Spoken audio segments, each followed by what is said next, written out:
कुठे दूर तारा, कुठे हा किनारा, सारेच भासे नव्यासारखे. जिथे रात राणी आता दरवळेल, नवा डाव दोघे मांडू तिथे. तुझा हात हाती असू जन्म साथी, नकोया सुखाला तारसे.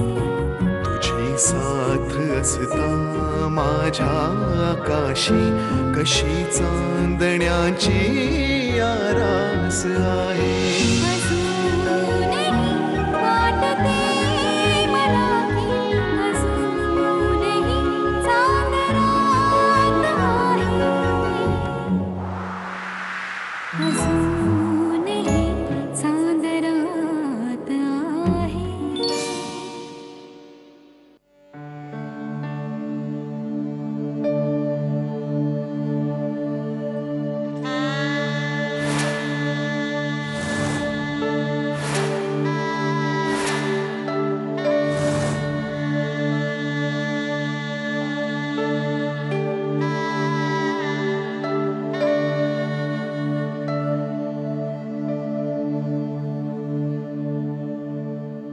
अरे वा, काका काय झालं? आज तुला या रूपात बघून खूप छान वाटतंय. अगं, आईच्या अपरोक्ष मी तुम्हाला दोघींना माझ्या परीनं वाढवलं, आणि तू सुद्धा माझ्या तुझ्याकडून असलेल्या सगळ्या अपेक्षा, सगळ्या इच्छा, सगळी स्वप्न पूर्ण केलीस. वेळप्रसंगी माझी मुलगी नाही तर माझा मुलगा म्हणून माझ्या पाठीमागे खंबीरपणे उभी राहिलीस. वरदाला आईची माया दिलीस. खरं सांगू का, आपलं हे घर आहे ना, हे सगळं तू आपल्या पंखाखाली घेतलं होतंस. आणि म्हणूनच आज तू इथून जाताना तुझ्यापेक्षा आम्हीच अधिक पोरके झालोय. बाबा प्लीज असं नका ना म्हणू. तुम्ही असं म्हटलं तर मी नाही जात. नाहीतरी मला कुठे जायचंय तुम्हा सगळ्यांना सोडून. ए वेडाबाई, असं नाही बोलायचं. अगं, याच दिवसाची तर प्रत्येक बाप अगदी आतुरतेने वाट बघत असतो. म्हणजे आपली मुलगी मोठी व्हावी, ती नवरी होईल, नटेल, मिरवेल, आणि मग आपल्या घरट्यातून एका नव्या उंच आकाशात भरारी मारेल. आणि तिची ती भरारी टिपण्याची इच्छा प्रत्येक बापाच्या डोळ्यात दिसत असते. काय गंमत आहे ना रे वा. अगं, या दिवसाबद्दल एक सुप्त अशी भीती प्रत्येक बापाच्या मनात असते की आपल्या मुलीला सासर कसं मिळेल, नवरा कसा मिळेल, ती तिकडे सुखी होईल की नाही. या अशा अनेक चिंतांनी जरी त्याला ग्रासलेला असलं ना, तर या दिवसाची मात्र तो अगदी आतुरतेने वाट बघत असतो. बाबा प्लीज नका ना इतके इमोशनल हो. मला खूप कठीण जाईल हे सगळं. असं? पण मी वेगळं काय केलंय? सगळेच असे इमोशनल होतात. आणि मला सांग, म्हणून मुली लग्न करायच्या राहतात का? आणि खरं सांगू का, आज जर तुझी आई असती ना तर खूप खुश झाली असती, माझ्यापेक्षा जास्त. सांभा. हा, आलो. येऊ मी? अय, अगं, लग्नाच्या दिवशी मुलीच्या बापाला एवढा वेळ बोलायला मिळालं, ही सुद्धा खूप मोठी गोष्ट आहे, हो की नाही? आलो.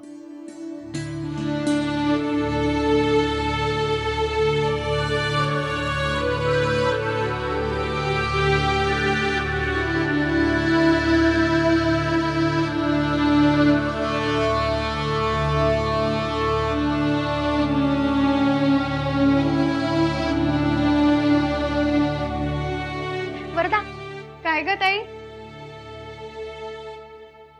वरदा तू अनयला बघितलंस का कुठे? काय माहित, अनय दादा तर सकाळपासून दिसलाच नाहीये. का ग, काही काम होतं? नाही, असंच विचारलं मी. ठीक आहे, काय लागलं तर सांग. हा,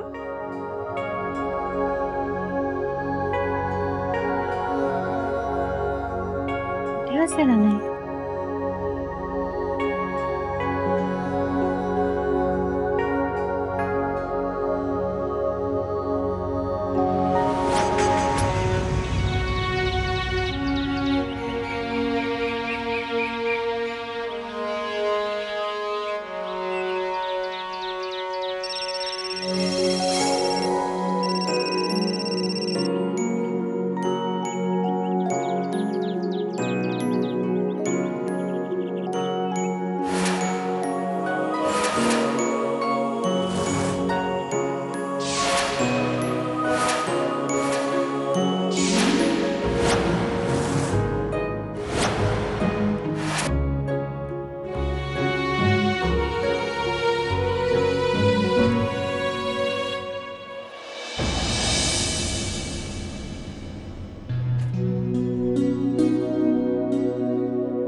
घरातल्या मोलकर्णीच्या लग्नाला जायला कुणी तयारच होणार नाही माहित होतं आऊसाहेबांना, म्हणून त्यांनी बरोबर माणसाची निवड केली.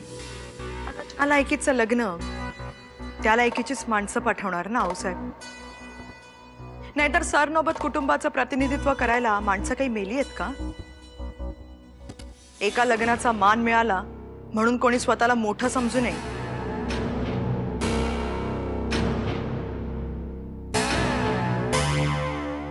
बहिणी,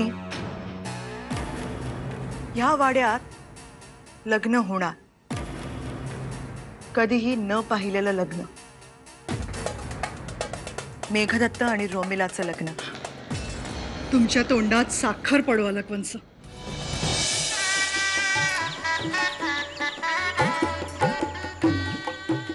अरे नको रे, वेड्यात का तुम्ही? नाही नाही नको, पाया वगैरे कुणी पडायचं नाही. हा, आणि फोटो नका काढू रे. फोटो नाही काढायचं. कोणीच पाया पडत नाहीये आणि फोटो पण काढत नाहीये, बघतही नाहीये तुमच्याकडे. अगं वेडे, त्यांच्या सगळ्यांच्या मनात आहे आमच्या पाया पडायचं, फोटो काढायचं आमच्या सोबत, पण आम्हाला आवडत नाही ना, म्हणून त्यांनी सगळ्यांनी मनावर ताबा ठेवलाय. अरे शेवटी आऊसाहेबांचे भाऊसाहेब आहोत आम्ही, आणि नवनवोन्मेषशाली विचारांनी प्रेरित झालेल्या आमच्यासारख्या राजबिंडा पुरुषाच्या बाबतीत सगळ्यांच्या मनात आदर हा असतोच, है की नाही? रमेश, रमेश राव, आऊसाहेब नाही आले? राजघराण्यातली माणसं कुठे वेळ असतो प्रत्येकाकडे, म्हणून त्यांचा प्रतिनिधी म्हणून आम्ही आलेलो आहोत. आम्ही स्वतः. बरं तुम्ही आलात. असू दे वेडा. अरे अरे ठाकरे साहेब आल्या, ठाकरे साहेब आल्या. कशा आहात? बरे. कधीची वाट बघतोय तुमची. नमस्कार. बरं झालं आम्ही तुमची वाट बघत होतो. कसं चाललंय सगळं? अगदी आनंदी, कार्यक्रम चांगला चाललेला आहे. शुभ. बरं झालं तुम्ही आलात. नमस्कार. नमस्कार. आणि वाटलं तुम्ही आलात. बरं. चला चला चला, बाजूला वा, बाजूला वा. ढाकल्या वहिनी सा, तुम्ही आला सा, लई बरं वाटलं बघा. त्यात काय सौगपू, तुमच्या नातीचं लग्न म्हटल्यावर मी नाही काय येणार. हे लग्न तुमच्यासाठी जितकं महत्वाचं आहे तितकंच माझ्यासाठी पण. वय वय. चला ना, चला बसूया आपण. या या या.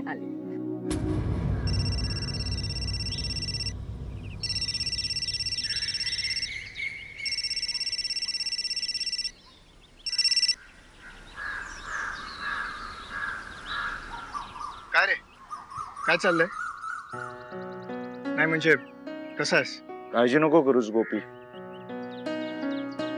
मी तिथे गेलोच नाही. का? नाही म्हणजे एकदम परफेक्ट केलंयस तू. मी तुला आधीच सांगणार होतो तिकडे जाऊ नकोस म्हणून. गेला असतास तर अजून डिस्टर्ब झाला असता.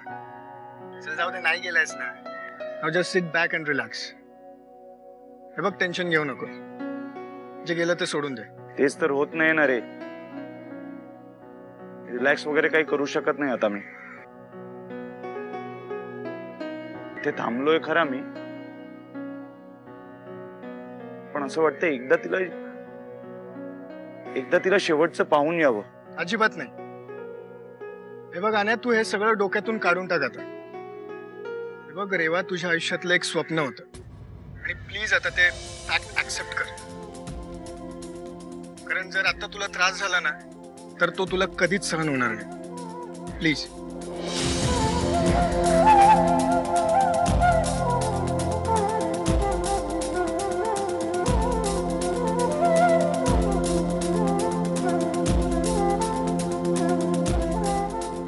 हे ठरल्याप्रमाणे मोजून घ्या. अहो त्याची काही गरज नाही.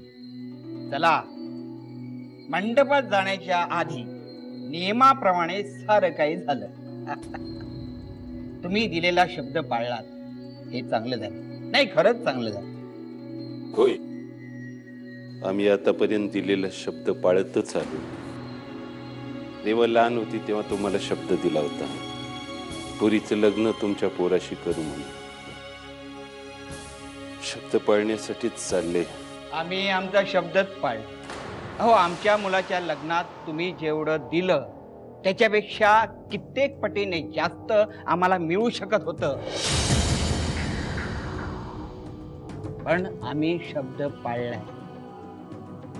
मुलीच्याकडून कमीत कमी वस्तू मिळून सुद्धा आम्ही लग्नाला तयार झालोय. जाऊन दे बरं. ते मुंबईच्या फ्लॅट बद्दल होते ना सगळं? हो बाबा, बाबा,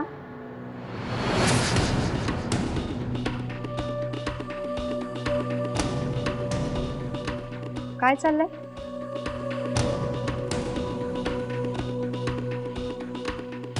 बाबा, मी तुम्हाला काहीतरी विचारतेय. काय चाललंय?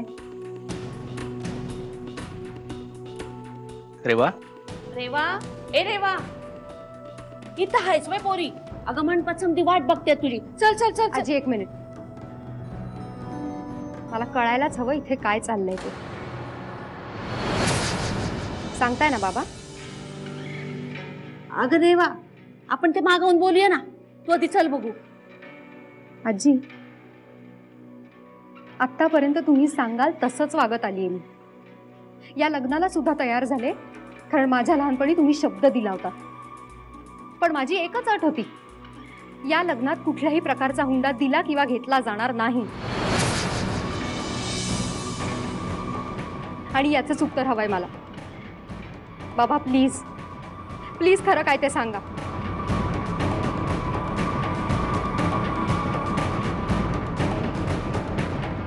आजी, तुला शपथ आहे माझी.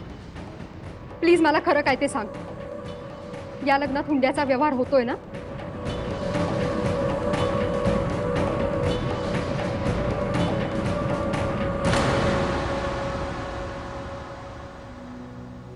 हे बघ पोरी, तू समजतेस तसं काही नाही.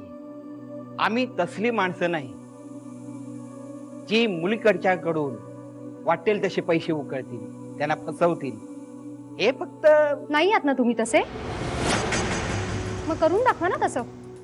नका घेऊ हुंडा. रेवा, बाबा, मी आजच्या काळातली मुलगी आहे, शिकली आहे, आर्किटेक्ट झाली आहे. आज मी स्वतःच्या पायावर उभी आहे. त्यामुळे माझ्या बाबतीत जर असले प्रकार घडत असतील तर मला ते अजिबात सहन होणार नाही. तुम्ही असा विचारच कसा केला तो माझ्याबद्दल? अगं पोरी, येडी आहेस का तू? हुंडा नाही ती, हो, स्त्रीधन असतंय ती. हा, आणि रिवाजच आहे ना तसा पिढ्यान पिढ्यांचा. आणि हे बघ, अगं कित्येक वर्षापासून ही परंपरा चालू आहे, ती मोडायची वय. कुठल्या परंपरेविषयी बोलतेस आजी? कोणी सुरू केल्या त्या रूढी आणि परंपरा? आणि नेहमी अशाच रूढी परंपरा का चालू राहतात, ज्या समाजाचा जीव घेतात? इतकी वर्ष आपल्या समाजात एकत्र कुटुंब पद्धती चालू आहेत, ते सोडून आम्हाला वेळ नाही असं सांगत म्हाताऱ्या आई वडिलांना जेव्हा वृद्धाश्रमात टाकतात तेव्हा कुठे जातात या रूढी आणि परंपरा? संध्याकाळी देवासमोर दिवा लावून शुभंकरोती म्हणण्याऐवजी लोक हल्ली टीव्ही बघतात, तेव्हा कुठे जातात रूढी आणि परंपरा? जग बदलतंय, ते बदलायलाच हवं. पण या रूढी परंपरांच्या नावाखाली जर विकृत प्रकार घडत असतील ना, तर प्लीज प्लीज याला खत पाणी घालू नका.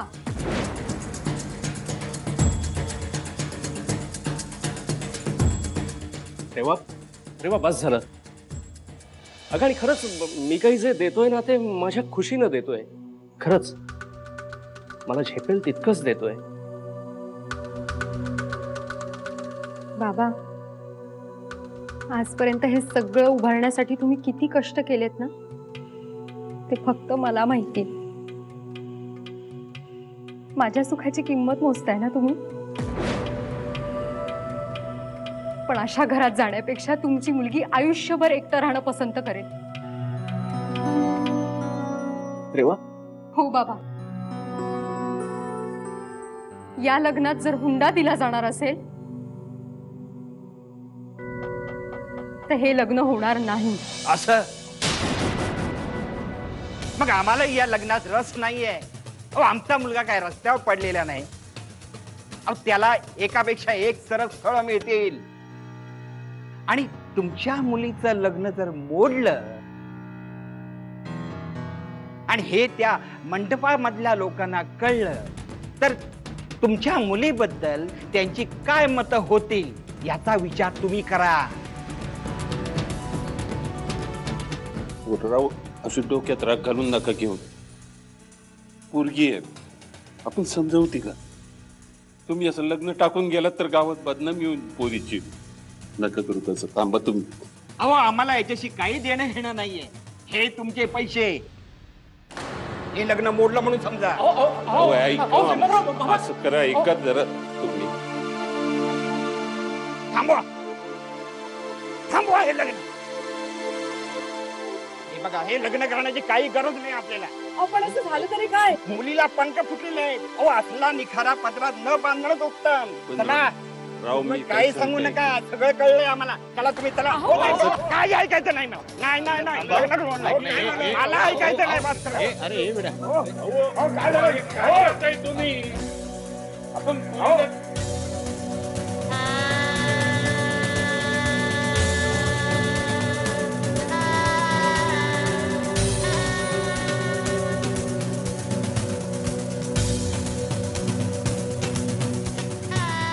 आजी आजी प्लीज रडू नकोस ग. तू अशी रडतेस की माझं लग्न कधी होणारच नाहीये. असं काय करतेस तू? अरे वा, अगं काय केलंस हे? बाबा मी कुठेही चुकलीये असं नाही वाटत मला.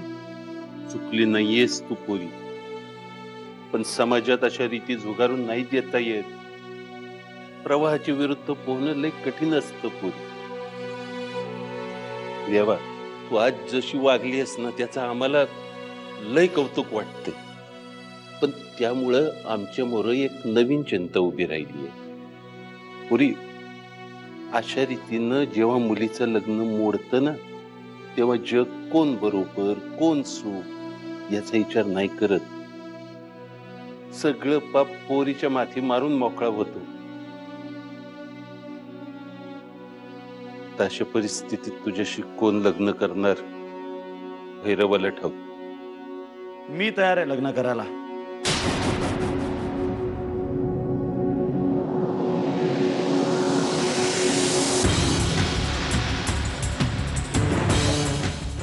अनयराजे तुम्ही? अविनाशी तु तद्विद्धि येन सर्वमिदं ततम्. अविनाशी तु तद्विद्धि येन सर्वमिदं ततम्. विनाशमव्ययस्यास्य न कश्चित् कर्तुमर्हति.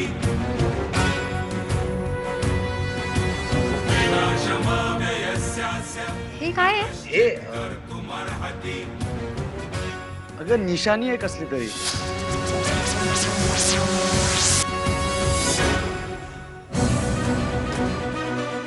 धाकले मालक, तुम्ही इथं कशापायी? आजोबा काय बोलताय तुम्ही? अहो आजी, अगं हा अनय आहे माझा मित्र. तुम्ही काय बोलताय? अगं नाही पोरी, अगं ते सूर्यकांत सर नौबतांचे लेख आहेत. आपले धाकले मालक अनयराजे.